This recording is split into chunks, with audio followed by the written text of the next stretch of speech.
Ladies and gentlemen, it's 6 o'clock, and welcome to the February the 18th meeting of the Gastonia City Council. A little bit different this Tuesday than what we had to look forward to last Tuesday.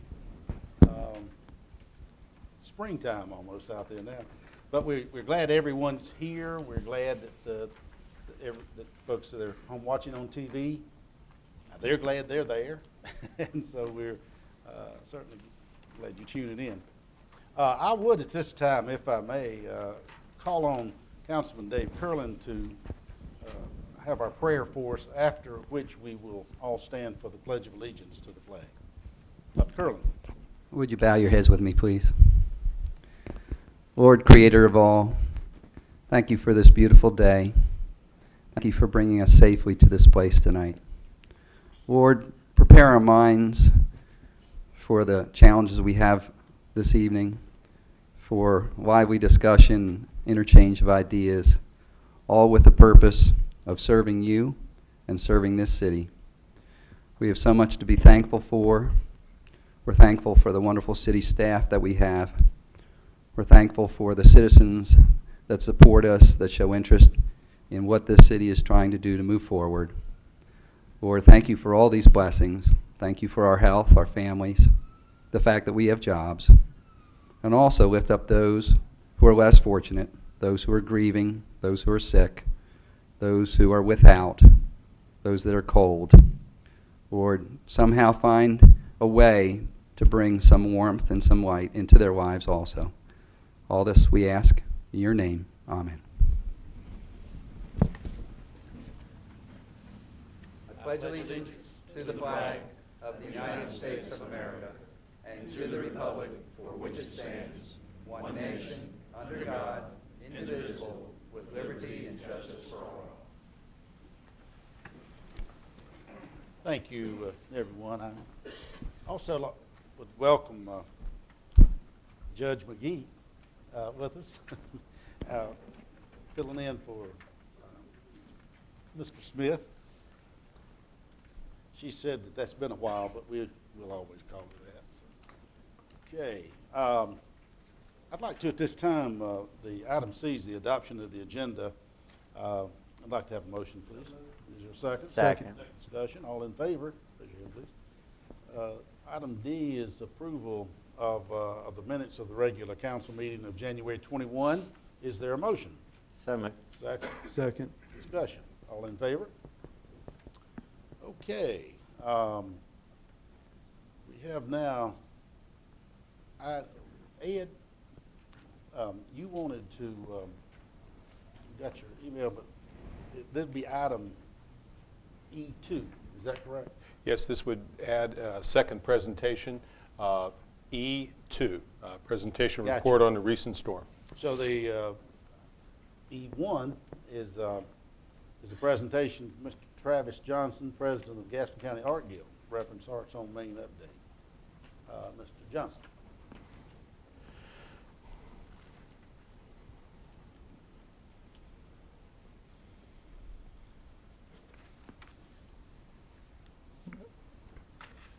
Mayor, City Council members, thank you for having me this evening. My name is Travis Johnson, and I am the current president of the Gaston County Arts Guild. I am here this evening on behalf of Arts on Main to ensure that we have an open dialogue between our organization and the city. And at this point, I'd kind of like to start by discussing some of the assets that Arts on Main has to offer the community. First off, I'll just allow everyone to know our hours of operation. We are open Tuesday, Wednesday, and Thursday from noon to 3, Friday from noon to 7, and Saturdays from 11 to 7 p.m. And in our space at Arts on Main, we have many things to offer. First off, we have our gallery space, which is an excellent setting to showcase our local artists, and it allows viewers and visitors to come to downtown and get a true gallery experience, true sense of maybe a museum experience for those that just have not had that opportunity. We offer studios, and not just studios, but affordable studio space for local artists. And this gives these artists, we have 19 currently in residence at Arts on Main, gives them an opportunity to grow, discuss, support one another. It also gives visitors a chance to come in and see artists at work, to discuss how art is made with the artists, which is a very unique opportunity. We also have a gift shop space, and this is a place where visitors can come to acquire quality local art in a variety of media.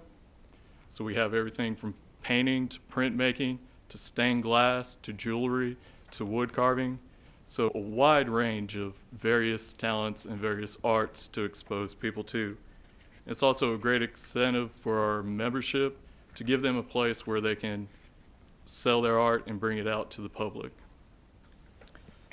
We have a large commons area as parts of Arts on Main. This is a place where we as members hold our meetings, offer classes to the community. It gives our members a place for working. So if you're not an actual resident in a studio, you still have a place to come and work and meet. And we have a group on Friday that meets regularly and does watercolor painting. We have a reference library for our members there as well. And in that space, we also display student work from throughout the county, throughout the school year.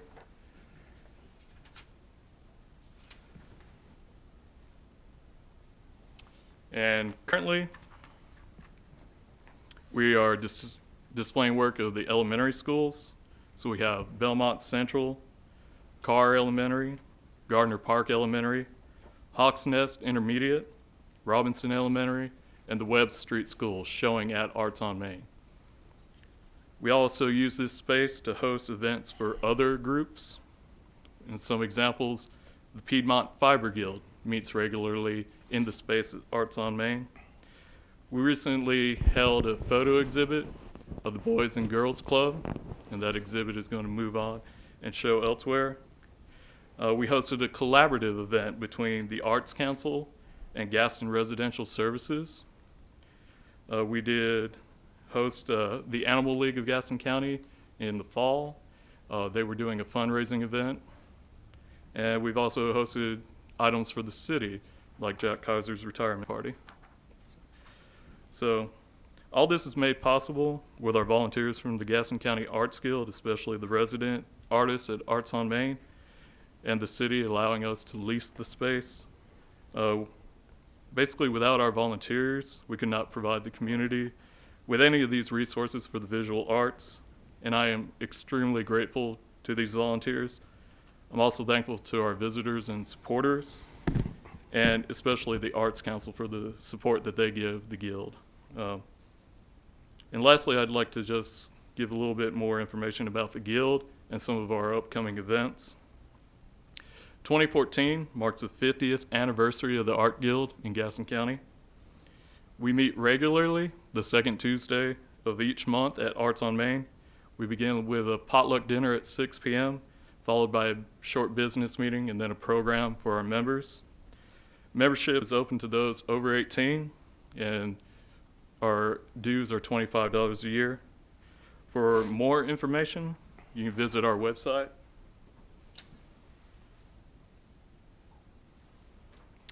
At GastonCountyArtGuild.com. And lastly, just some upcoming events.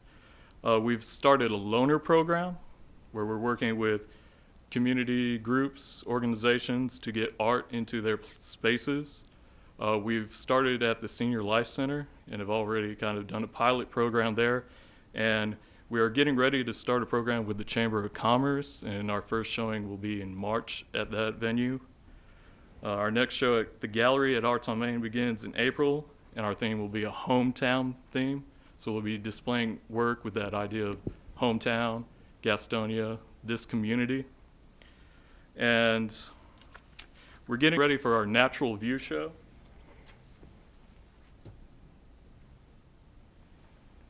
Okay. And this is something that we've done for a number of years in collaboration with the Shield Museum. The intake for this show will be April 12th from 10 to 2 and April 13th from 2 to 4. The subject matter of this show is strictly natural things, so things of nature without man-made images in there in some way. So strictly nature. The rewards and opening reception will be on April 17th from 6 to 8 p.m. And again, this is an event that's partially made possible through grants that we receive through the Arts Council, so we appreciate their help.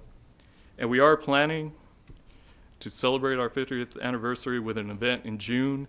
We're currently trying to organize an art crawl for downtown. So as we get that prepared and more information, we'll be getting that out to everyone. So if I may, if you all have any questions or anything you might like to ask. Yes, sir. If someone wanted to, you alluded to renting the space for some different types of events. How would, if some of our viewing audience wanted to go ahead and rent part of your or all your facilities, how would they go about doing that? What's the procedure? Basically come down to Arts on Main. One of our resident artists can gather the information, and then either myself or our resident artist chairperson will be in contact with them, and we'll organize how to set up that event. We are a little limited in the sense that we don't have kitchen facilities, so something like a wedding reception where you're needing catering at the spot is a little difficult, but other events, we have space and we can make it available. Yes, sir. Travis, what is your background? Like college, and what do you do currently? My background, I went to the University of the South in Sewanee, Tennessee, and got a BA there, and then I started teaching pretty much immediately after that. So I've been teaching art for the past 10 years. I'm currently the art teacher at Warlick Academy. And how long have you been in charge of Arts on Main? Since July, and that's the time that the Guild took over the lease of Arts on Main. Prior to that, it was the Arts Council that was in charge of that lease. Now you have 17 studios. Are they all rented? They are all currently rented. And do you have a waiting list on hand? So if someone wanted to, We do have a waiting list, and as soon as something opens up, we're calling people. excellent. Thank you, sir. Any other questions of Mr. Johnson? Yes, sir. I asked Mr. Bunn to see if he can get some flowers out in the back. I don't think he's done that yet, but maybe in the spring, keep Gastonia beautiful, get decorated out in the back on the railroad side. That would be wonderful. And Pretty bad out there, doesn't it? well, it would be a definitely added addition, especially for the pavilion area in that space. We're gonna do that. As soon as the snow. Right. Okay. Anything else? Thank you, sir. Thank you. Appreciate your Appreciate it. presentation. Appreciate what you're doing.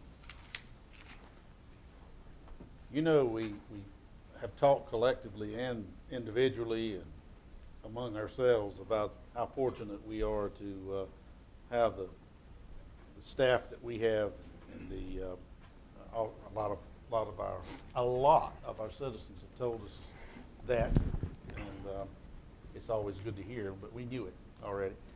Ed, would you like to take over with, let's talk a little about the past as far as the public works and the street division and some of the accomplishments? Be happy to. Mr. Mayor, members of the council, it's a real pleasure to recognize our street division this evening and to report to the mayor and city council what happened. This is the storm event, February 11th to 14th. I didn't realize it actually had a name. They're now calling all these storms names, and it was actually called PAX. So that is what we had from February 11th to the 14th. But this particular storm was a snow event, and it brought our street department to the front and center. Sometimes we'll have an ice storm, and then the electric crews move into the center stage. Sometimes there's a major fire, and it's the fire department or the police department. In this case, it was the street department. And it was one big snow and another snow on top of it. And we in the South don't have all the equipment that they have in other places, but we have some. And a lot of hard work. People in Public Works always remind me that it's the one department that actually has work in its name. And so this is Public Works, Street Division, and we all owe everybody, all of the employees that work so hard, a big thank you. And we wanted to thank you today and report to you that some information we provided. There's a little sheet here, and I'm going to introduce Dale Denton in just a minute. He'll go over a little more information there. But in these storm events, a lot of things happen that you don't think are going to happen. One of the things that happened to us is that we lost 2/3 of our outside telephone lines. We have 3 lines that feed the city. 2 of them went down for no particular reason. Windstream is responsible for bringing that to the city. They were nowhere to be found. Our communications people, our IT people, were able to patch things together. So we had 24 lines coming into the city for customers where we normally have 74. So that was a little bit of a problem. And there were other things that occurred, and they always do occur with events like this. But we do a lot of pre-planning. Public Works and Streets were prepared. Also, safety is a critical piece of any kind of an operation like this. And we're so pleased that we didn't have any safety incidents, that everybody it came out of this without injury, and that's always important for the city. So let me introduce now to you Dale Denton, who is our Division Manager of Field Operations, to talk a little bit more about the specifics and also to introduce our folks from the Street Division. Good evening, Mayor and Council. On behalf of the Public Works and Utilities Department, Public Works Division, first I'd like to actually probably clear the room. If all the city employees that worked on this snow event could come and maybe stand right here behind me. Pretty please. Oh,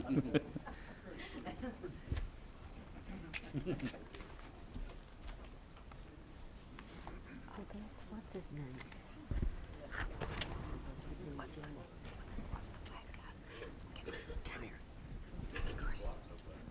This is a small group of the folks that participated. It's an honor to work with each one of them. Been working with these folks for years and years. Just a little background. The snow event, we started preparation for that on Monday, just before the snow. We actually, and I'll give you a few pictures here to look at as we kind of move through this. This is our snowplow inventory. We have 15 snowplows that we attach to trucks. On those trucks, we have 10 that are equipped also with sand spreaders. And I'll show you here. This is some of our employees actually loading one of those spreader units.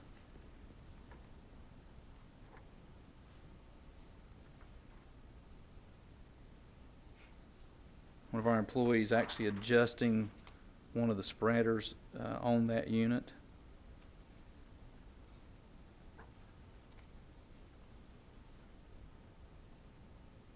Here we're preparing one of the tailgate spreaders.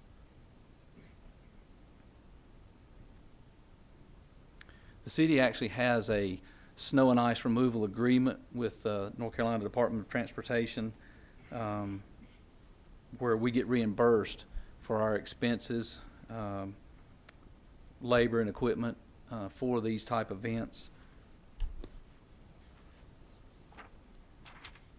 Here we are actually in just one picture we had of actually in operation with one of our tandem trucks, equipped with a snow plow, and that was actually on Franklin Boulevard.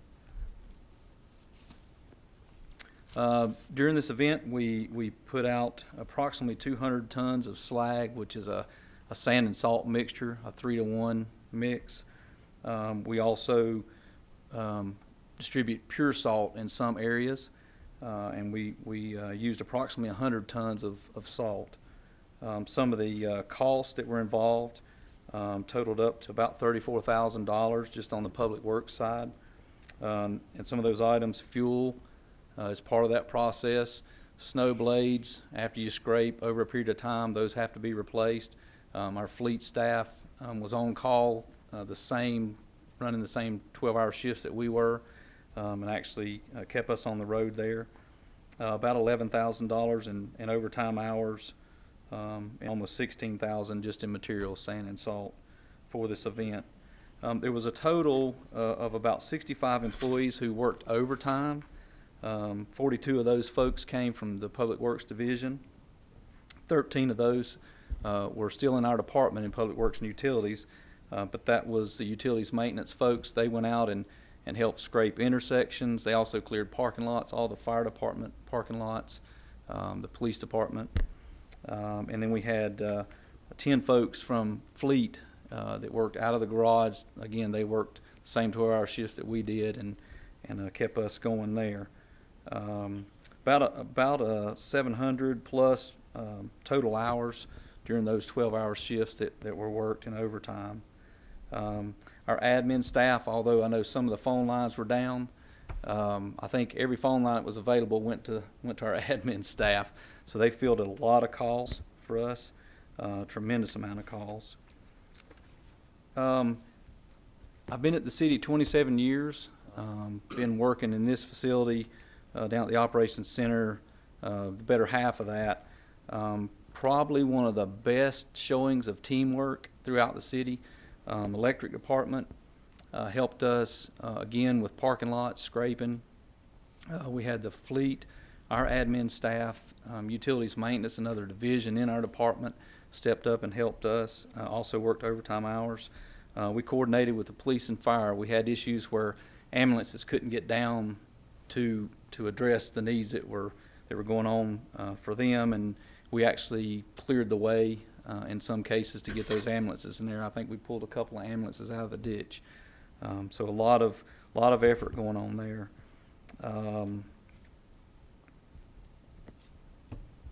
Matt, is there anything I'm leaving out? Anything you want to add? Okay, guys, am I forgetting anything? Sanitation called, offered assistance. Yes, thank you. Dee Dee Gillis at Sanitation called every day to check in with us. Although sanitation, couldn't run because of the snow during certain periods, she actually checked in with us every day on a regular basis, just making sure if we needed help, they had other folks available to us. So just a really good team effort. Again, it's an honor to work with these folks. Very, very proud to call them my team and really kind of my other family. What I'd like to do is have each of them step up. If you have just a few minutes of time, let them introduce themselves, kind of put a name with a face. We did follow our emergency plan for snow and ice removal. This kind of dictates the priority of the streets where we go, priority 1, 2, 3, 4, kind of an order. As you know, it starts out pretty much with the main roads, Garrison, Franklin, all the state roads, kind of those main arteries is where we start. We did pre-slag. DOT uses a brine type application as a pre-treatment. We use slag in lieu of that, but we were able to get out and pre-slag some streets and all of our bridges. That's part of that protocol in this plan. But I think overall it went very well for us. We were proud. We have a lot of new employees who had not pushed snow before, and those guys stepped up to the plate and actually acted just like veterans. So very proud of them. But if you guys will, and ladies, if you'll just step up and Dale, introduce yourself. Dale, just let us know what they did also, if they don't mind saying, Okay, absolutely. Kenny, start us off. And I'll do this too quickly. Kenny Glenn and Randy Bell ran the show, hands down. They really did. I get to be the guy that gathers information from them if I'm not out in the street, and I know they are. Tell me what's going on, what are we doing? All that input is just me gathering that from these two guys. They ran the shifts 12 hours apiece, and they both, I know, overlapped at times, stayed a little longer than they probably should have, but that's just dedication to the city. Good evening, everybody. Kenny Glenn, City of Gastonia, Operations Manager. I want to ask, Well, go right ahead. Got a question? may I ask a question? You sure may. Mr. Glenn, Yes, ma'am. Yes, ma'am. you're not going to retire anytime soon, are you? As soon as possible. we want you to stay there as manager. Yeah, I think my time's up, so I'm going to step out gracefully. Well, thank you for everything that you have done for this city over the many, many, many years in many, many areas, and you have been a wonderful role model to an awful lot of city employees. Thank you very much. You're welcome.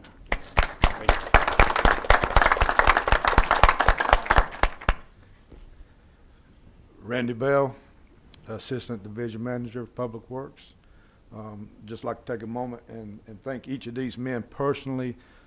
Outstanding group, really came together, just was relentless. There was no stopping.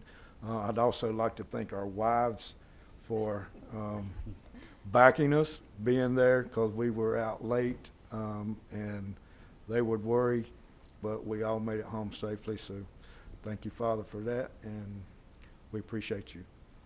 Thank you, sir. The 12-hour shifts, excuse me, that we ran actually enabled these men to go home and get some rest and spend some time with their families before they were right back at it again. So thank you for allowing us to work the shifts the way we did. Daryl Manley, motor equipment operator, snowplow removal, and the big tandems.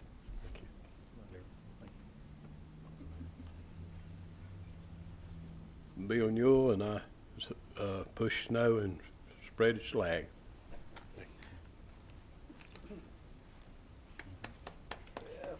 Beth Helton, I'm the administrative assistant down at Broad Street. Dale Helton, I work at Fleet Maintenance. Many blades, many chains.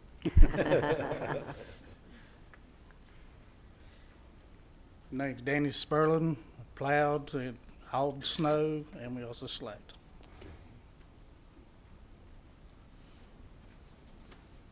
I'm Mark Duncan, field supervisor of street department. My main job is to help direct these trucks to put them where they needed to be and to keep them running all night.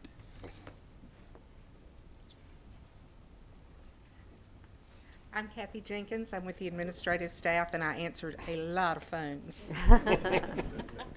Excuse me, what was your name again? Kathy Jenkins.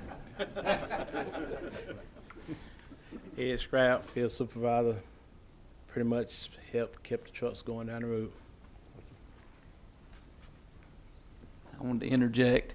If you hadn't seen his face on news, media, in the Gazette or anything, just it won't be long. He'll be back in there again. The running joke with us is that Ed will push you down and run over you to get in front of the camera.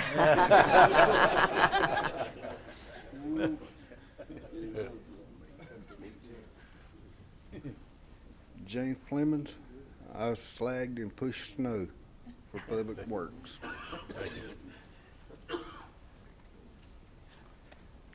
George Sadler, a regular job, street sweeper operator, and my main job in pushing snow was dump truck and plow. Thank you. Thank you. Good evening. Nathan Starr, plow snow, slag. Also a member of the concrete crew. Just want to put that out there. Good afternoon. I'm Bobby Gill. I drive a dump truck, and I'm always wanting change on it. Thank you. Thank you. Paul Alexander, water and sewer. We help to clear intersections and all during the snow. Michael Ryan, crew chief, water and sewer department. Thank you. Thank you. As you can see, pushing snow is that 15th hat that these guys wear. They're assigned to certain crews, but when we go through our interview process, we tell them when all's said and done, you can be on any crew at any time, at any point in the day. You may change the job 4 times in one day. So I think you saw the integrity, the honesty, and the humbleness in these guys. It's just the type of guys that we have. They're awesome. Any other questions? Yes, sir. Mr. McIntyre. Yes, sir. Thank you very much, fellas. What everybody here feels, you did a great job. I'm coming down. My house is a block from Garrison. I didn't see Garrison from my kitchen window. I saw those dump trucks, 3 of them, one right behind the other, coming down it, turned around in the road, headed back on down the road, just getting it. They weren't slow. They were getting that work done. But let me ask you this. Have you heard the weather, but maybe another storm was coming? No. You hadn't heard that? I've heard rain on Friday. My wife was listening to the weather. She said that one of the meteorologists said something about we might have another one of these. But No. I didn't misunderstand what she said. A lot of praying guys back here. Thought I'd throw that out. Chris, Just to kind of piggyback on what Councilman Porter said, I was fortunate enough that I can work from home. So the first couple of days I didn't even leave the house, but on the third day I did have to go out. And I saw on 3 different occasions our plow trucks. And when I found out we only had 15, I was amazed because it seemed like they were everywhere. And they were clearing the road. And these guys are good pushing snow. I mean, they say I push snow, but let me tell you, they're good at it. I mean, I was amazed. And so I just wanted to say thank you. And I'm glad one of them mentioned the wives because I know it's hard on the families to be without their husbands while they're out there working in that weather. And I don't know about the rest of the council, but I would just like to give them a standing ovation. We're going to get to that. We're going to get to You that. got another question Okay. here. Dale, I just want to say thank you for your emails to Ed, because Ed forwarded them on to us, keeping us abreast, because there are a lot of people that were calling us at our houses and stuff, and that information was vital and real helpful, and I just want to say thank you. Oh, that's excellent. Ron? Dr. Curley, Mr. Kimball. Yeah, one question and then a comment.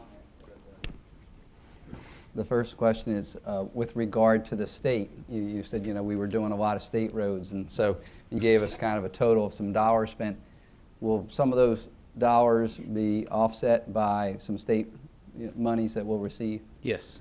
Okay. Yes, we'll get reimbursed for the majority of our manpower, our hours, costs for materials, vehicle, all that. Yeah, which is great. So the other thing is I just want to thank you all because, typically in these weather situations, everyone is warned, do not go out, do not get on the road. And here you all are the ones that had to risk your lives to get on the road, to get to work. And that means a lot to me, and it means a lot to this city because it was pretty rough there for a while, as you well know, because you were out there. But, and I know you all have different kind of vehicles, but still, it was not really safe for most vehicles to be out there. But thank you for making that effort and being there for this city, and obviously it was a successful result, and no one was injured, right, from your staff? So, I mean, if there's no accidents, that's just a wonderful thing, so thank you. No accidents, no injuries, and just wanted to say, kind of in response to what you commented about these guys coming from everywhere, we have men that live in Charlotte, Mount Holly, Stanley, Fort Mill, help me, Randy, York, South Carolina, Lincolnton. They're coming from long distances, to be here. Very dedicated men and women. Mr. Kimball, now, back to you. Thank you, Your Honor. A couple of things. Number one, what I saw through some of my experiences from living in the Northeast many years and being involved, one word really came to mind, and it also kind of started off with you, Mr. Mayor, and Mr. Munn, pre-planning. I saw that we declared our state of emergency early. I know from a fiduciary standpoint that allows us many, as you said, Dave, many funding streams may become available, but they would not had you not taken the decisive action at an early point. And secondly, also, I think a thank you goes out to our residents, many of whom took the initiative to shelter in place and stay off the roads, as you indicated, Todd, to allow them to these folks here to do their jobs without having to go around a lot of parked cars and maneuver around folks that were trying to maybe not really go out for a real good purpose. And I think that was our residents did a great thing by heeding those warnings and sheltering in place. And Ed, I assume through the state and federal declarations, we'll be pursuing some of that possible reimbursement avenue. Yes. Thanks. Yes. That's all I have, sir. Okay, A question. In case, so many of these lady and the fellows live a good distance away from here. What if they got snowbound and they didn't want to try to get back home? I know you have a couple four-wheel vehicles, but it still take quite a while to get home. Wouldn't be safe. Do we have facilities where they could bunk down somewhere and showers? And if they brought in a change of clothes, if they had to stay, if it was absolutely necessary, if they couldn't get out and go home? We actually, I'm glad you brought that up. We graduated this year. In the past, the old SOP was we have a tool room where we keep supplies, seed bags, fertilizer, and I've never done it, but my understanding from some of the veterans is a seed bag can sleep well. and we've done that in the past. This year we actually purchased some air mattresses, blankets, pillows. We had some food supply. So we set that up exactly this year, knowing this was going to be as bad as it was, and letting them stay at the MOC. And we had some men that actually blew those air mattresses up with a pump and stayed the night. And thanks for allowing us to do that as well. I was going to say, you mentioned some of them, or we have some employees from Lincolnton. Mm-hmm. Are any of them here tonight? Yes. Mark is Iron Station Way. When you go home, you hold your head high, because I was talking to the Lincolnton mayor when this was going on, and he made the comment, "Are you guys faring okay?" And I said, "We're doing great. We got some of the best guys around." When you go back, you hold your head high. I told him we had the best, and he agreed. He said we were faring a lot better than they were. So. Yes. Okay, well, thank you very much. If there's no other questions, and certainly we want to thank everyone. And Dale, I want you to tell them we want to thank those that aren't here, but especially those that work so hard. And yes, let's do it. And if they'll come by and let us shake their hands.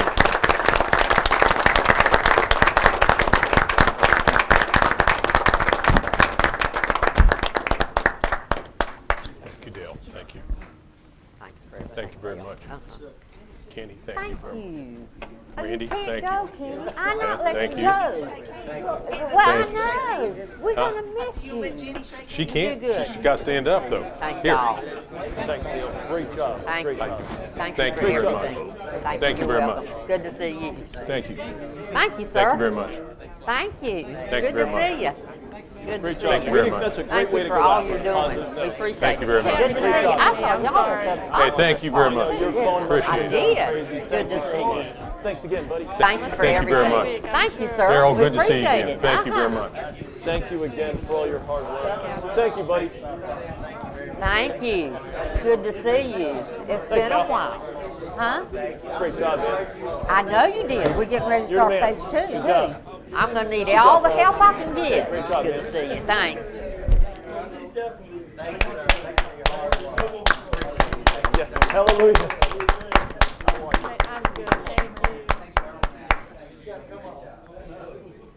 Thanks again, man. Great job. Thank you.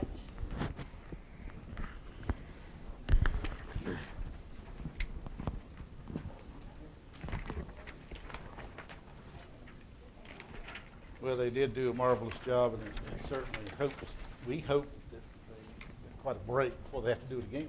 So, Mayor, can I ask one quick question? Beg your pardon? Can I ask one quick question? Yeah. You mentioned the phone's been down with Windstream. Have we gotten that worked out, and do they understand that they can't be a no-show during emergency situations? Yeah, we've expressed that rather clearly. We are actually going to be having a meeting this week with them. The service was not what we expected, and it shut we had no communication coming out of the police department. Now, 911 was working, but no phone service at all at the police department, right as the storm hit. And then they didn't come. We asked them to come, and they wouldn't come.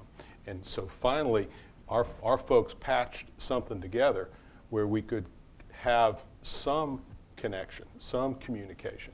But yes, we're going to have a serious conversation with that firm and express our real displeasure about the kind of service that we got. And so we'll go from there. The phones being down bad enough, but no phones coming out of the police department, that's just unacceptable. Well, and they also needed to come and help us to try to resolve it, and they didn't, and that's the problem. And so, because our business, we're the city, we police, fire, water plant.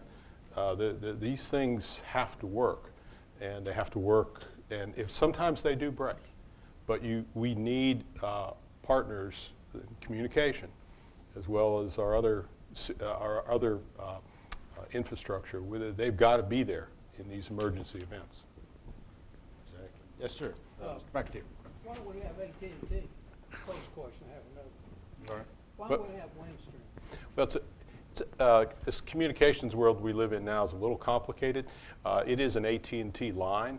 Windstream is one of the contractors that the way the AT&T line comes in, Windstream then makes the connection from AT&T to us. So in the complicated communication world, they're in the middle here. Another comment real quick. Yeah. I live a half a block from 321, and I noticed all the traffic was being detoured right up my street. So I put on a heavy coat, got an umbrella. I was just pouring snow, went down there, and I want to say that there were 2 city electric trucks down there. Some guy had a wreck, and I saw the pole, knocked the pole, broke it, knocked the whole pole down. That crew came down there, put a new pole up. Rewind, took my neighbor 2 houses down, knocked his whole service on the back of his house. He's a pharmacist, and he said to come home with that, but they had an electrician that was supposed to come out, pouring snow. But these guys are out there, got 6 of them doing a great job up in the bucket and getting everything put back together at poles. So I want to give them credit too. We had someone hit a hydrant and knocked the hydrant out, and there was water going all over the place, and our guys dug through the snow down into the water to try to find the valves to get them off, and so all that was going on at the same time too. Ron? Yes, sir. And when we talked to that vendor specifically, a concern, and you started to really mention it, when our basic phone lines go down to police headquarters, what that has a tendency to do is then overload the 911 system, which can suffer a catastrophic failure during a storm like that, because you have all of those calls being routed in where, frankly, they're not emergency calls going over on an emergency line that can actually cripple the whole trunking station. And they need to understand that even though that's not a 911 line, the non-emergencies are, in a storm like that, are a potential emergency to have them on. Oh, absolutely, because there were a lot of service calls that were not 911 calls, Exactly. and a lot of communication that we had to do, because you heard our street department was having to move snow so the ambulances can get into other places. And so, yes, all that is absolutely critical.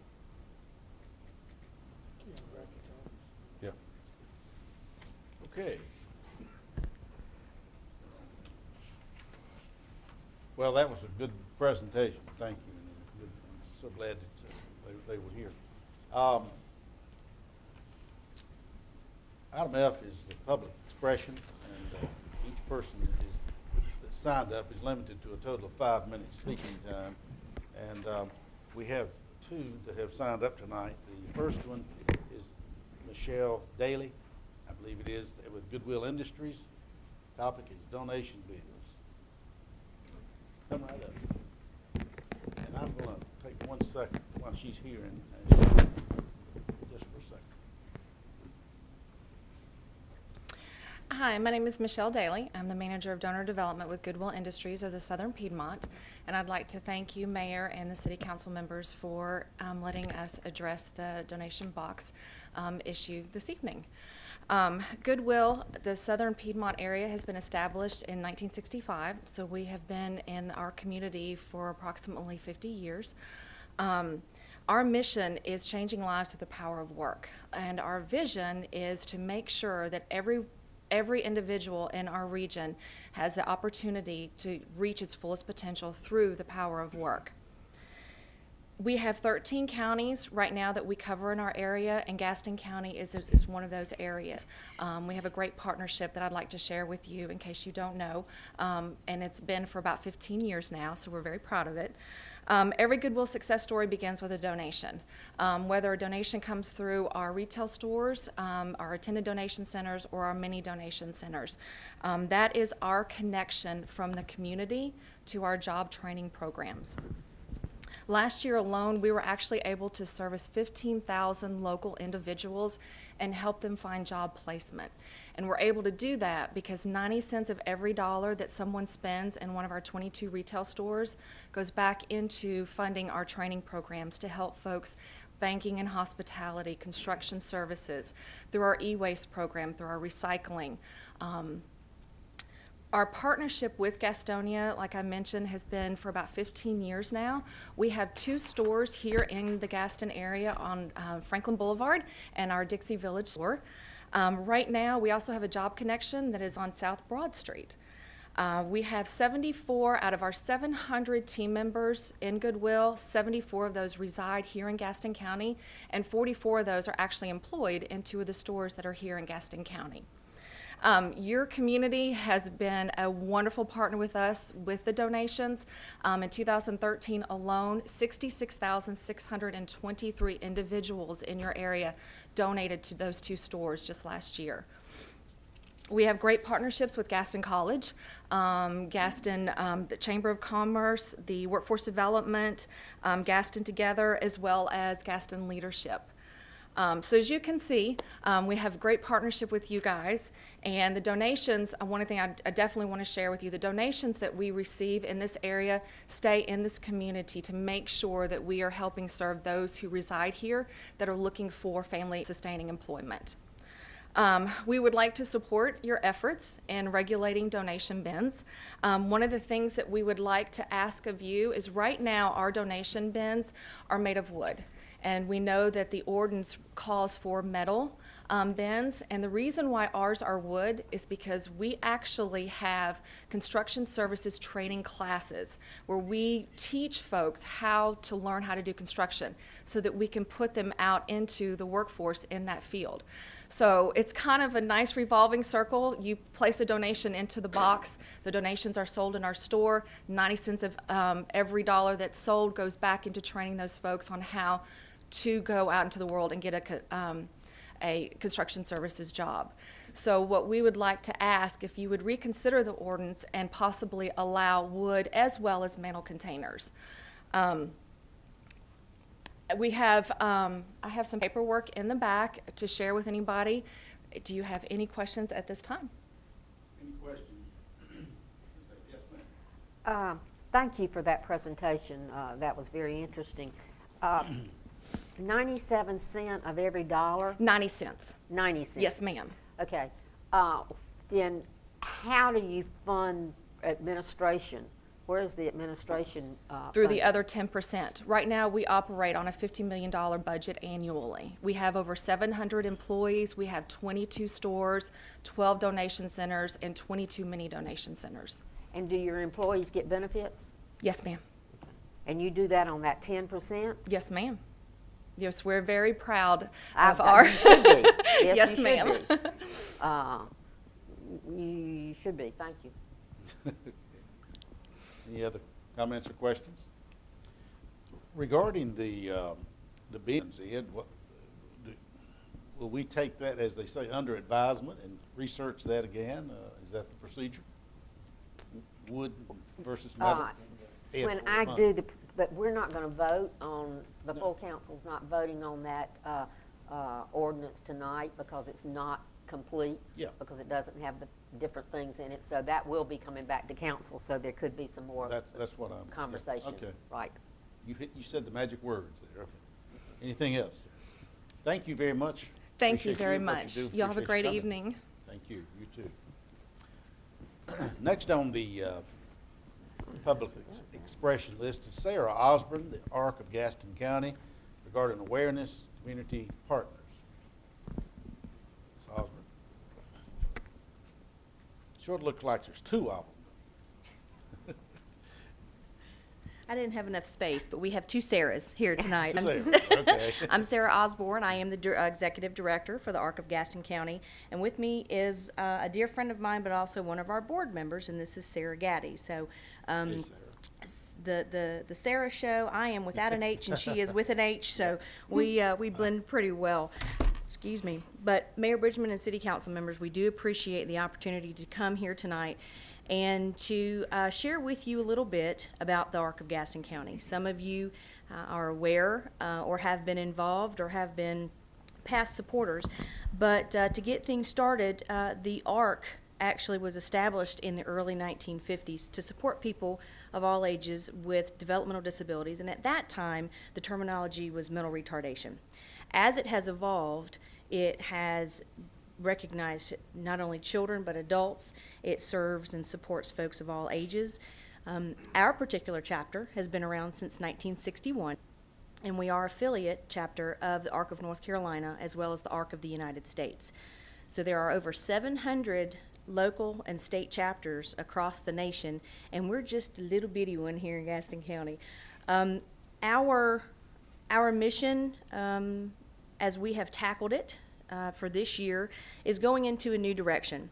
And while we continue to support individuals of all ages with intellectual and developmental disabilities, we are moving towards the direction to promote health and wellness. Health and wellness means so much to different people, but it does mean the same thing for everyone. It's not just about fitness and exercise and nutrition, but it's about how we feel about ourselves, our life skills, our employment opportunities, peer relations, and family. And for individuals with developmental disabilities, regardless of their ability level, they still want the same things, and that still means the same thing to them. So in our initiatives for 2014, that's what we're leaning towards, is to promote health and wellness through fitness and nutrition, and through life skills and peer relations and family and self-confidence and employment, because family can mean more than just children living at home with two parents. A lot of our folks who are adults with developmental disabilities in our area live in group homes. They might not have families that are still living or are able to take care of them. We do a lot of collaboration with Holy Angels, with Special Olympics of Gaston County and North Carolina. We do some collaborations with Webb Street. So you get an idea and a feel of the folks in our community who we help to serve and support. Recent numbers that I have asked for from partners, which is formerly Pathways, the school system, and other service industries, allude to the fact that there are over 6,000 people in Gaston County alone that we can tag specifically. There are several others that we're not reaching. And so that's another way that our initiative and our mission has changed our direction this year. The ARC of Gaston County is the only nonprofit in Gaston County that's specifically designated to be a resource for people with developmental disabilities and their families. I can tell you that I have used them personally for over 9 years, as that I've been the executive director that long. I have our oldest son has Down syndrome, so I have a personal investment. I was at Wachovia and was a fraud investigator for 10 years, and then found out a position at the ARC. So I went from corporate banking to nonprofit because of my experience as a mommy. So the personal and vested interest is in there, but again, in our initiative for going forward and creating an enhanced vision and mission is to encourage new partnerships and to make new relationships or rekindle old ones, whether it be serving as a capacity on our board of directors, possibly an advisory board with us. There's several different opportunities that can be made in order to gain more knowledge, because you're not going to get, whether it's financial support or sweat equity hours from anyone unless they understand what they're supporting. And so we're trying to create that more of that awareness. March is nationally recognized as Developmental Disability Awareness Month. And so not only do we capitalize on that month for awareness, but we also kick that off with, and if I can use this. Do I just put it on here? Okay, sorry. We kick this off, this recognizing Developmental Disability Awareness Month every year with Shamrock the House. And this year, hopefully, you all have received your personal invitations. That we have added a Mardi Gras New Orleans flair to it. So it is going to be a wonderful gala event. This is our biggest fundraiser of the year. All proceeds go to the programs that we do. We have a specialized summer camp. We offer financial support and scholarships for daily and medical needs, as well as opportunities for enrichment. We help through Operation Santa Claus and a variety of other things. So I want to thank you for the opportunity to come and speak with you all tonight, and hope that, again, we can either rekindle former relationships or make new ones so that we can continue to increase the awareness of not only the needs and wants, but the values of folks with developmental disabilities in Gaston County. Thank you. Do you have any questions? Mr. McAteer. Hey, you still have your softball game? As a matter of fact, yes, we do. I recognized a lot of names here. We are actually, I'm sorry? Before you came, Was Beverly Thornburg. the Stoneberg. Yes. Some of them got up with some of us, and we played for years and years. Yes, sir. As a matter of fact, this year, the last several years, we have partnered with the Gastonia Grizzlies, and they host our event there. This year on Saturday, June 14th, will be our 25th annual Celebrity Ball Game. So for those that aren't aware, it is an interactive slow-pitch softball game where we have upwards of 70 participants of both people with intellectual and developmental disabilities. And Sarah is one of the best hitters you will ever see because she also is Special Olympics softball player. And then just any community members that want to come out and play, and that's another smaller fundraiser, but it's more about awareness to have that one-on-one connection with someone with a developmental disability. And but yes, sir, we do. So we already are in the works. A lot of planning going on to capitalize on the fact that it's a milestone anniversary for our ball game. So thank you. Any other questions? Melissa, I think she would be excellent at summing up the jury. I think she's I agree. Thank you Thank again you so very much. Sarah do you and want to Sarah. say something? Sarah? Do you want to say anything? If you can say anything, if you want to Anything you introduce want. yourself, tell them that you are on the board of directors and how many sports you play on Special Olympics. I play sports, a lot of sports, and I work at a person care. And on art, I love the art, actually. Sarah has worked for 8 or 9 years, Yes. for a local inclusive Mother's Morning Out program called Special Care for Special Kids. And her claim to fame in the one-year-old room is that she does not allow them to move up and graduate until she has taught them how to walk. And so being inclusive, it is children with and without disabilities. So that, again, is her claim to fame. She's been a Special Olympian since she could start. She's also been a global messenger for Special Olympics, and she's been a very, very instrumental member of our board of directors as parents, as business leaders in the community who may or not have folks or in their lives with developmental disabilities. Sarah is able to bring that voice and her voice to us on things we might not think of or are too busy trying to make the decisions for our kids instead of enabling their voice and their opinion. And as parents, sometimes we just do that. It just happens. So Sarah has been very instrumental as a spokesperson for our chapter. And the last thing I will share with you is, as March is Developmental Disability Awareness Month, we will see your shining faces again in 2 weeks because we are wonderfully excited about having our proclamation at your next meeting. So we are very excited about that. Thank you again for your time. Let me say to both of you that you're two special Sarahs, one with an H and one without, but both of you really are. And some of these shining faces shine a little more than others. And thank you, Thank Mayor, you for very much. saying our name the right way. My family's from South Georgia, so the fact that you automatically say it Sarah. Sarah? Yes, Oh, that that's makes the it way to good. say it. That's it. Thank you. Thank you very much. Thank you. Thank you. Okay.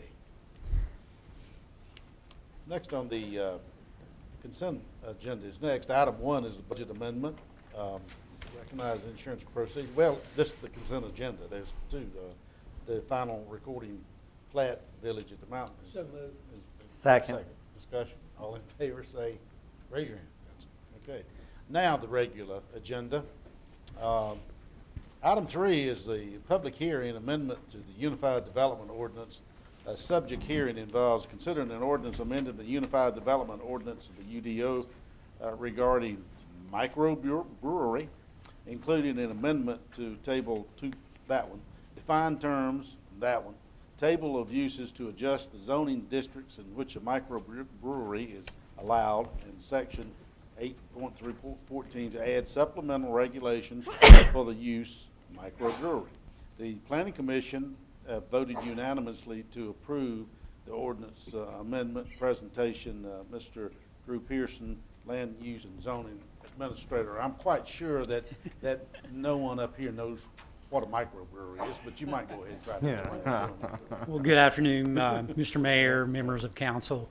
My name is Drew Pearson, the Land Use and Zoning Administrator for the city, and I'll be presenting item 3 tonight to you, which is an ordinance asking you to amend the Unified Development Ordinance as it does pertain to those microbreweries. And microbreweries are becoming a little more popular these days. Typically, they're small breweries that create and market local craft beers. And there's quite a following for these. Some of the other jurisdictions around the region, Charlotte, Cornelius, amongst some others, have recently made some changes to the ordinance to try to encourage this land use in their jurisdictions, and that's kind of why we're here tonight as well. It's very common that staff meets regularly with prospective businesses that want to locate in Gastonia. And part of our goal when we meet with these prospective businesses is to try to figure out ways to accommodate their needs with the ordinances that we have. We certainly want to encourage growth and new business here in the city of Gastonia. We recently had the privilege to meet with a gentleman by the name of William Warren, who has created or is beginning to establish a local microbrewery, and he wants to locate in Gastonia. He already has some of the legwork done with the creation of the business. It's actually going to be called Rusted Mill Artisan Ales, LLC. And he really wants to be in Gastonia. So we've met with him a couple times. And when we have these meetings, we typically find out what their needs are, where they might like to go. And then many times when we meet with a prospective business, they already kind of have a few addresses and buildings in mind of where they would like to locate. So we began to look at the zoning, the regulations that might pertain to them. And when we met with Mr. Warren, we were able to figure out that, hey, our ordinance will accommodate the business that he wants to do, but it would accommodate it under more of a category or land use term, manufactured goods class 1. And that kind of pushed it all into the industrial zones. It's very common, like with the other jurisdictions and in the industry of microbreweries, they aren't always located in industrial parks themselves or industrial zones. It's very commonplace to find these in commercial districts. So we began to look at our ordinance to see how we could accommodate, or if we could accommodate it in more of a commercial setting. One of the properties, even though he did find properties that we could permit him in under the current ordinance, he did find one property he was really interested in that was in our C3 general commercial zone. So we wanted to take a look at that. So when we have these meetings again, sometimes we begin to learn things about the ordinance and things that seem to be a little outdated or maybe need to be adjusted to keep up with the consistency of the industries and the other jurisdictions of what they're doing, and really try to promote and accommodate new business growth. We came up with 2 other use categories beside the manufactured goods class 1. Well, of course, we already have the microbrewery, which is a good start, but we also have the term brew pub. Brew pubs, they brew the beer there on site, but they're typically associated with a restaurant. And we found that when we looked at the definition of microbrewery, Microbrewery also had a requirement for food, like a restaurant as well. So it really kind of mirrored what was already in the ordinance with the brew pub, whereas most microbreweries don't necessarily serve food. They typically have a tap room or a tasting room, which is a small part of an accessory use of the overall business, and they use that tap room and tasting room to try to promote their brands that they're creating and build a following for those so that they can go out and wholesale and retail those local craft beers in restaurants and other retail establishments. So in looking at the ordinance, we really felt like we needed to take a look at the microbrewery and bring forth a proposed amendment to council. And we did that in 3 different areas of the ordinance as it pertains to microbrewery. We first began to look at the definition of microbrewery because we didn't really feel like that requirement for the food should be there. We looked at the ordinance that Charlotte recently adopted. We've looked at Cornelius's ordinance and several other jurisdictional ordinances, and the term microbrewery typically never has food as a requirement. Now, certainly we wouldn't want to prohibit them from serving food, and I think you'll see in the supplemental regulations that we try to clarify that certainly they can serve food if they so choose to. So we've adjusted the definition of microbrewery to take away that requirement for the food, basically. The second thing we did was we looked at the table of uses itself. Now, microbrewery in the table of uses was actually allowed in a lot of our commercial zones already. And what's in your agenda tonight will show you that we actually ended up, it wasn't shown as being allowed in our I-1, I-2, and I-3 industrial districts. And we would propose that they be allowed there as well. Previously, microbrewery did not have any kind of supplemental regulations associated with it whatsoever. And we've kind of felt like we should have supplemental regulations. And all the ordinances that we explored, there typically was always some sort of requirements of supplemental regulation-wise as to maybe how big the tap room could be as an accessory use proportional to the manufacturing operation of the beer itself, or something of that nature. So what we tried to do with the supplemental regulations was just more or less clarify that a microbrewery is a microbrewery, and it's not to be confused as with other terminology that we might find in the code, like a private club or a bar or lounge or something like that. So in so doing, we think we developed an ordinance that will be more business friendly as this use and perhaps tends to attract more entrepreneurs and people that want to locate businesses in Gastonia, that it will be more accommodating and allow for more opportunities for them to go somewhere other than just in an industrial park setting. And as you mentioned earlier, Mr. Mayor, the Planning Commission did recommend unanimous approval of the ordinance amendment, and staff will appreciate your consideration of it tonight as well. I'll be happy to answer any questions you may have. Any questions, Mr. Pearson? Mr. Galvin? Drew, where is the microbrewery going to be? Is it going to be downtown on Main Street in Gastonia? More than likely not. The particular gentleman that we spoke of is looked at a property up off of Wren Turnpike, which is up 321 North. There's more of an industrial park there, but there's just a couple properties that happen to be on Wren Turnpike that are actually zoned C3 commercial and not industrial. The majority of it is already an industrial setting. That was one property that I mentioned that he was really interested in. He's also looked at some other properties that are already zoned industrial, and the couple that he's looked at that he's mentioned to staff is predominantly in the North Marietta Street area. He doesn't have a particular location yet, but he is hoping to make a decision very soon as he wants to start ordering some of the equipment and supplies that it will need to actually set the microbrewery up. So by us amending this UDO here, that would allow for a microbrewery if they wanted to come downtown Gastonia, is that correct? Yes, it would. Great. Dr. Curley? Talk to me a little bit about the 2,000 square foot limitation on the tap room. Where does that kind of number come from? Well, the tap room, you know, the use itself is really a manufacturing operation. And the predominance of what they brew is brewed for the purpose of wholesaling and retailing at other establishments, restaurants, other bars, and perhaps retail stores. So all the ordinances that we've looked at typically treats the tap room as an accessory use. And all the ordinances tend to limit the size that accessory use can be. We want to make sure that it truly is an accessory use. This is not really intended to be a private club or a bar. It's a way for the business to promote the local craft beers. Most of the microbreweries that operate a tap room typically don't even keep hours like a bar or a private club would either.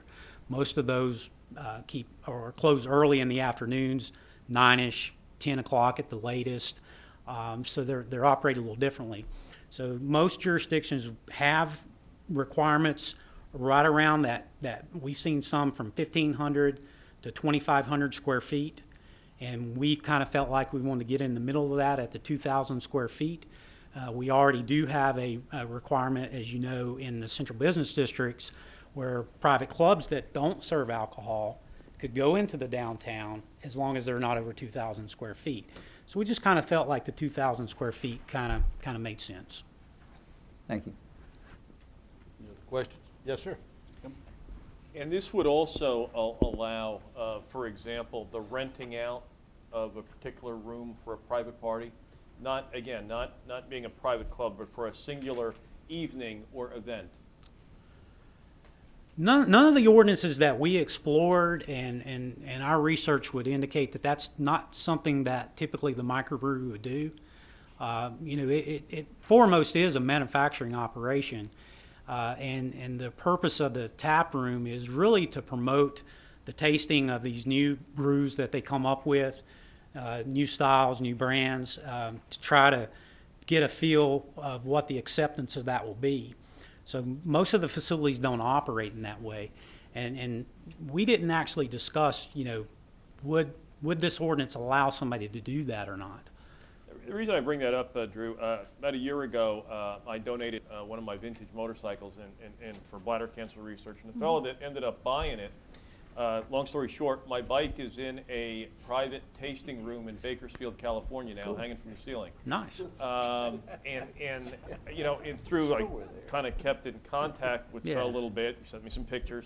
And they, and again, just going on that little bit of experience, that seemed to be a little bit popular, having, they had a small room where they would have like a tasting event or a club, for so to speak, would meet there and they would rent it out for the evening or whatever, and they fixed it up in a motorcycle, motif, and that's how that ended up. And that's kind of why I asked that, because I know throughout the country, apparently there is a market for that, because I've seen it personally. Yeah, and not that we had a discussion. I mean, I don't see any reason why the ordinance as it's drafted would prohibit somebody from doing that. Okay. As you go from state to state, the ALE laws are a little different. North Carolina is certainly different from some.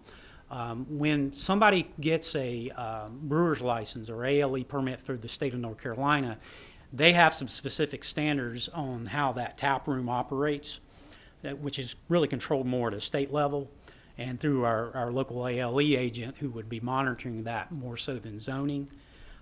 But from a zoning standpoint, I can't see any reason why, them having some sort of event there would be an issue. Thank you.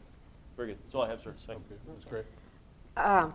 First of all, I would like to say thank you to the staff to look at when something comes to the city, that we look at our ordinances and we say, how can we make this work?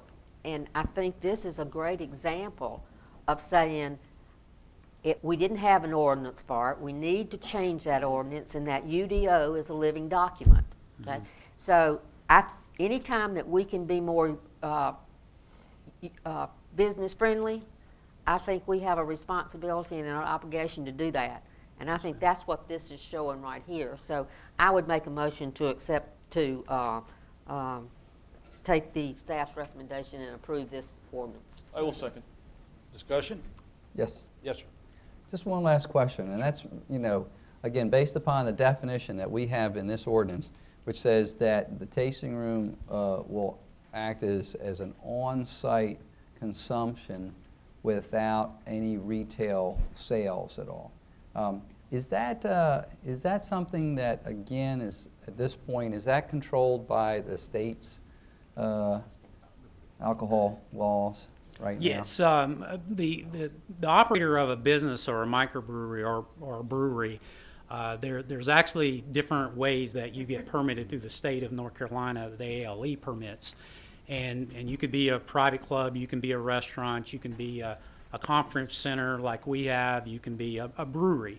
So there is an actual brewer's permit, and there's specific guidelines that holder of that permit has to follow.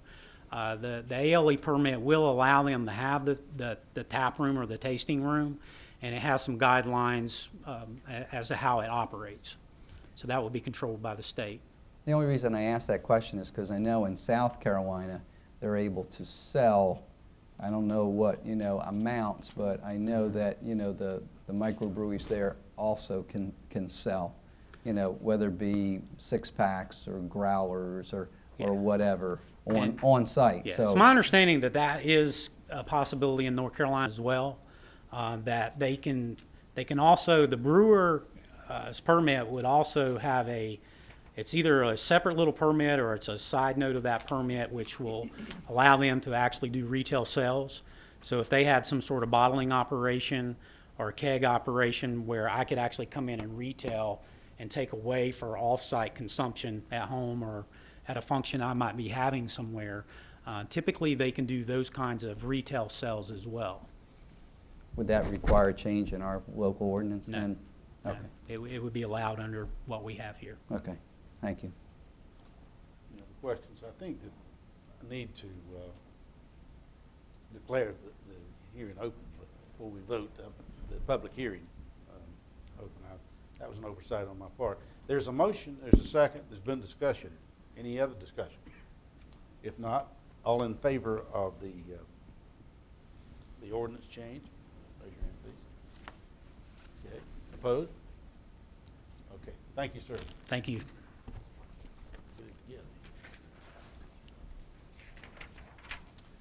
Okay, item 4, Madam Pro Tem, is the Facilities Management Committee report.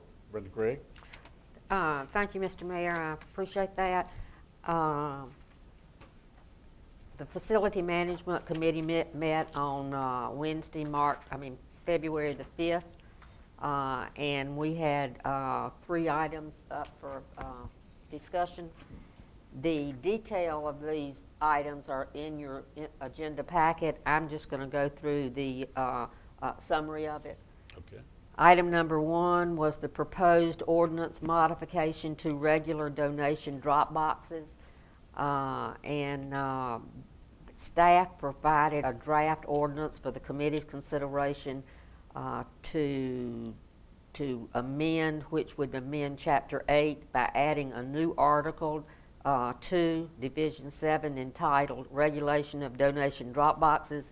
This ordinance would regulate the placement of unattended clothing donation containers by adding a requirement that a permit from the city must be obtained before a drop box can be placed, and would include existing donations drop boxes. Also, the donation box must be as far away as possible from the entrance and exits of surrounding buildings. The draft ordinance states that operators of existing boxes would have 30 days to obtain a permit. Also, any violations of the provision of the proposed ordinance would be subject to a $50 penalty.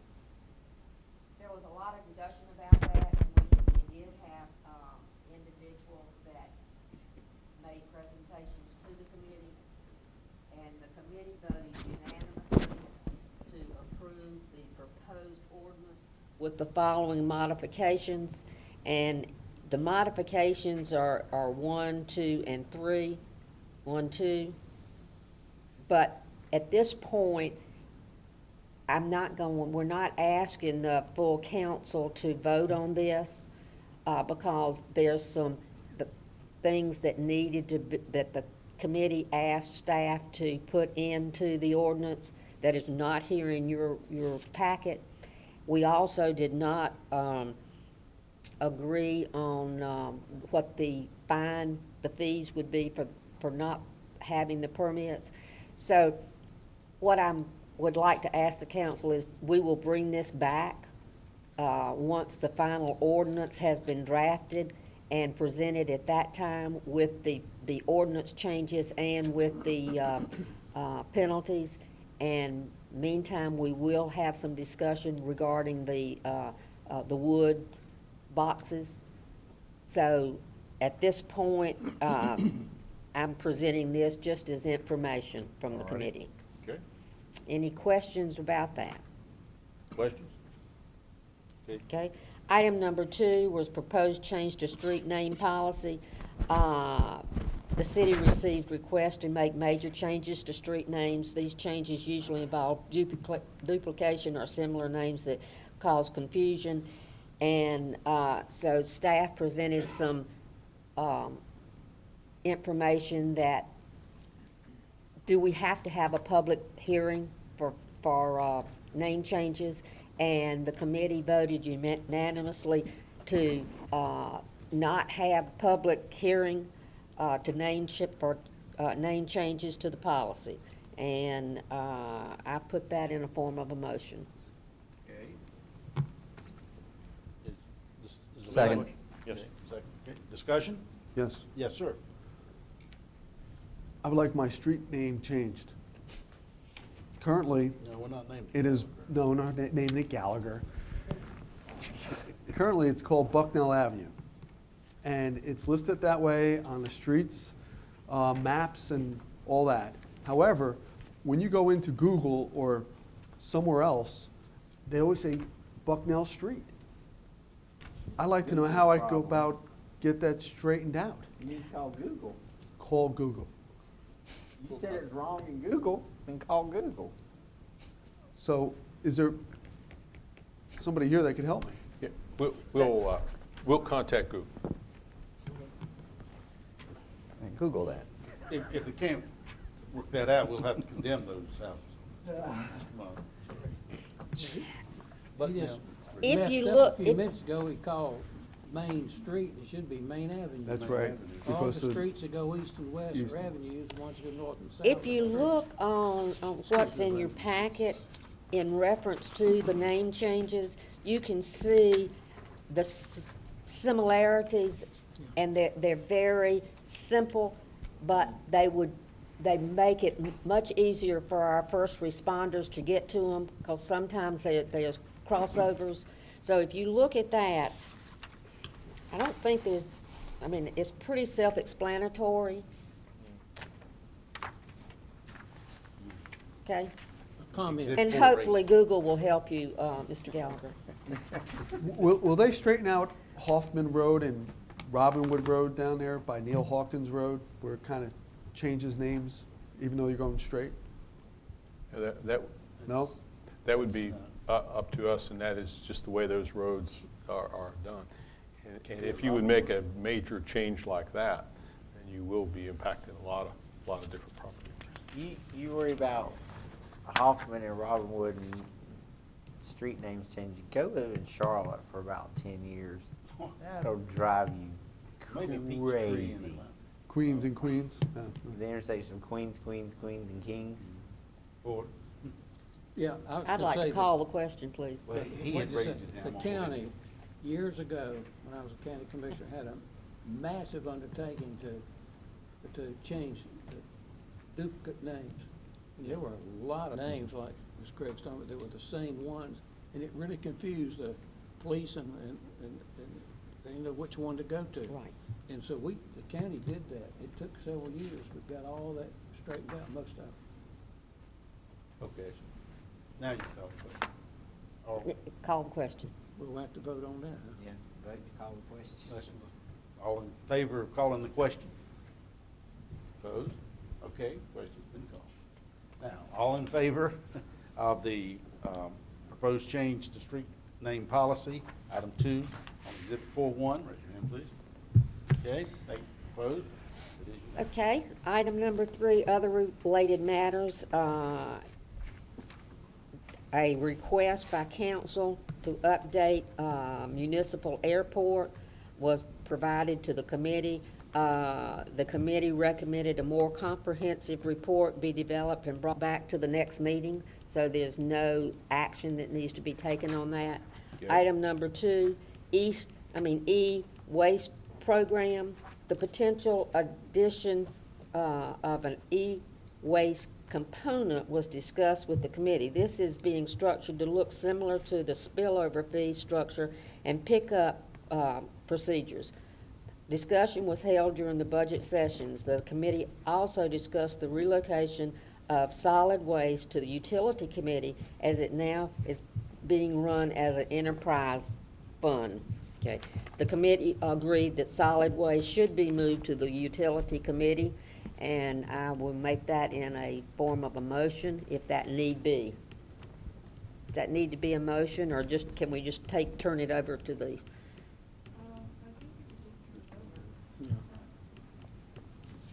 We did not actually vote on it in the committee meeting. We just agreed to turn it over to the utility committee. You want us to vote just to be safe? Yeah, I was going to say, just to be on the safe side, it might not be a bad idea because of the way the committee structure is set up to have a vote on records. Okay, I make that in the form of a motion. Second. Discussion, all in favor? It is. Thank you. That's the end of my report. Thank you for that report. City Attorney's report. Leslie?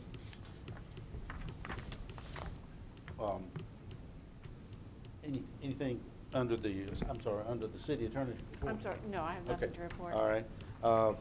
City Manager's report, Mr. Munn. Mr. Mayor, members of council, a couple other items that pertain to the snow event. What we will do and what we do with any major event, we do an after-action evaluation. So we'll get everybody together and see what we can do. Hopefully, Councilman McAteer is wrong and we're not going to have another snowstorm, but we may have one in 2 weeks. And so we will go through what happened and what we learned from it. Sometimes the list of streets, the primary priority streets, change. Hills, new problems with hills and bridges are identified, things like that. Different procedures are changed. So then we'll make changes to our plan. Also, I wanted to highlight communications. It's interesting now because we have Blackboard. We have other ways now to communicate, and we were using Blackboard and referring people to the website. One of the aspects of Blackboard, which is this direct message that we can send people in emergencies. If people don't have landlines, if they would contact us through the website, the city's website, we can set them up on their cell phones and able to give them information during emergencies like that. But we were spending some time trying to decide, well, how best to communicate now. We just have a lot more ways to communicate in the event of an emergency. So, and each emergency is a little different. But we're getting together to say, well, yes, let's send out another Blackboard message, or, well, no, let's wait till the afternoon. And what is it that we want to tell them? And sometimes if we're going to have more elaborate information, we'll try to use the website. But any of the, as we go forward, any of the input that you get, just forward it to us in terms of whether or not our communication is as good as it should be, or ways that we can make it better and less confusing in a generally confusing time. And the only other thing with regard to the ARC and that softball game, I remember specifically every time people talk about the ARC and the softball that I went there, and at the last minute, right as the game was starting, they said, you be the pitcher. And I didn't have any chance to warm up, and they let me, I think, have like maybe 2 throws. And so the first batter was Libby McAteer. And I think it was either the first pitch or the second pitch, I hit her. And yes, and everyone, yeah, and I do apologize for that. And every time someone mentions the ARC and softball, I think of hitting Libby, and I apologize. She made a home run out of that. I know. Yeah. Thank you. I remember that Nothing well. else in your report, basketball or anything, nothing else? Pardon me? Basketball, you don't have anything to talk about. Oh, yes. Yeah, the University of North Carolina, Yeah. the University of Pittsburgh, and how about that, Yes. Yes. Yes, sir. All right. City council report. Ms. Gregg. Thank you, sir. I don't have but just one little tidbit. I'd like to wish Chief Welch a belated happy birthday. Did you have a birthday yesterday? Did you have a good time? Wonderful, wonderful. Keep Happy having it. birthday, Chief Welch. That's my report. That's a good one. Those are good things to keep having. No report. They certainly are. No report? Okay. Mr. Gallagher? Yes, sir. I have a letter here from the mayor of New Bern regarding electricities. It's just going to give you a little insight on how this city's thinking about what's going on with the merger in the eastern part of North Carolina. Just something for fun reading later. You don't have to look at it right now.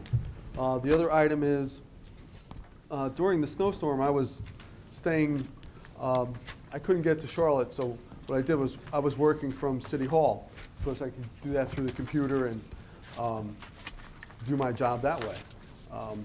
The snow was coming down real heavy, and Chief Welsh came in to speak to Ed, and I was in Ed's office, and he said to Ed that they were putting chains on 2 of their vehicles. And Ed looked out and saw that Duran's Jewelers, Mr. Duran was still at the shop, and the snow was coming down a lot. So Chief Welsh said that he would go over and let him know that he needs to leave.